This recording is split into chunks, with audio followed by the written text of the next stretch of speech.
We're having an enlightening discussion with scientist and best-selling author Greg Braden of the USA. When he first began studying human origins, Mr. Braden wondered whether humankind was just a genetic coincidence or was intentionally engineered. Let's now find out how his research took shape. I don't know who or what or how, but the evidence is overwhelming that there is an intentionality and a design that underlies our existence. So as a scientist, my thinking was, if that's true, who or whatever put us here on earth would have left something inside of every one of us that tells us we're part of a greater existence and tells us that we're a family and that we're not so different from one another. And if I could find that, if I could find that common denominator, that somehow maybe it would help us to become greater than the differences, that began the search. And I combined the science that I know of biology and history and ancient language, linguistics, genetics, with the new science of computers that were now on my desktop. And Daryl, I'll tell you, I remember the very first time as a scientist that I had the opportunity to see the human genome, a piece of human DNA coded on my computer screen.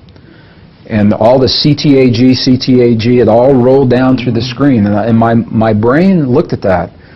And I remember thinking, I said, I don't know what that says, but there's a code. There's a language. That DNA is a language. And whatever that language is, it's inside of me, and it's inside of everyone that looks at it. And some intelligent being placed it there a long time ago.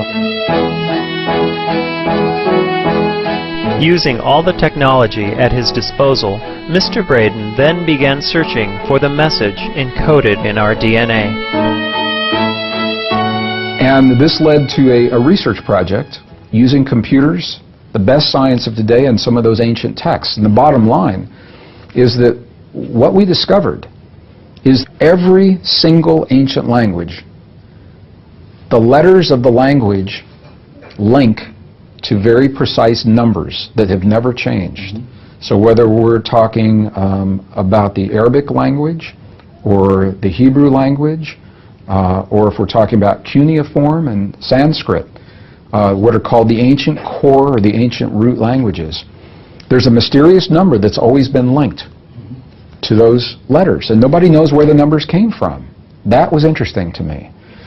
So through a process that took many years, I came to understand that the numbers that represent the letter are also the numbers that represent the elements, what we call the elements on the periodic table of life and a physical reality as we know it.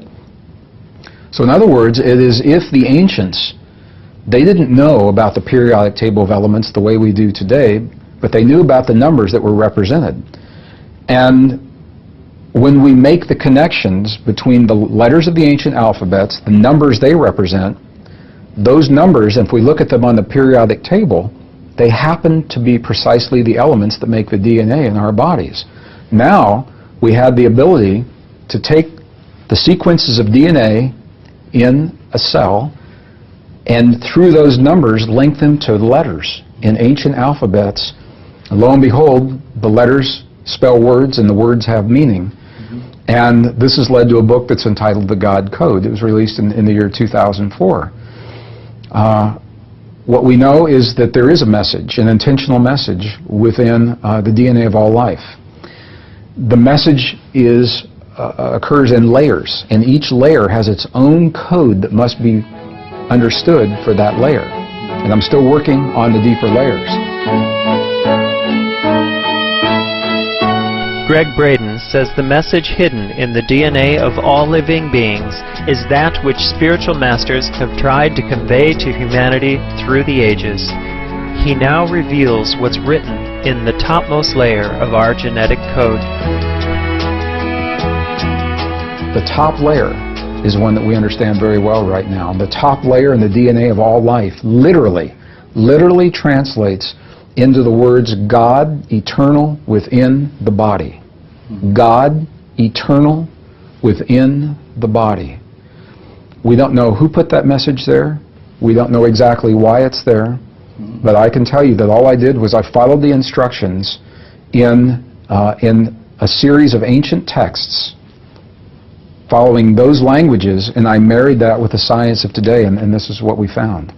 If a higher intelligence is responsible for our existence, and that intelligence created us, it makes perfect sense that that intelligence would have left something for us to understand who we are.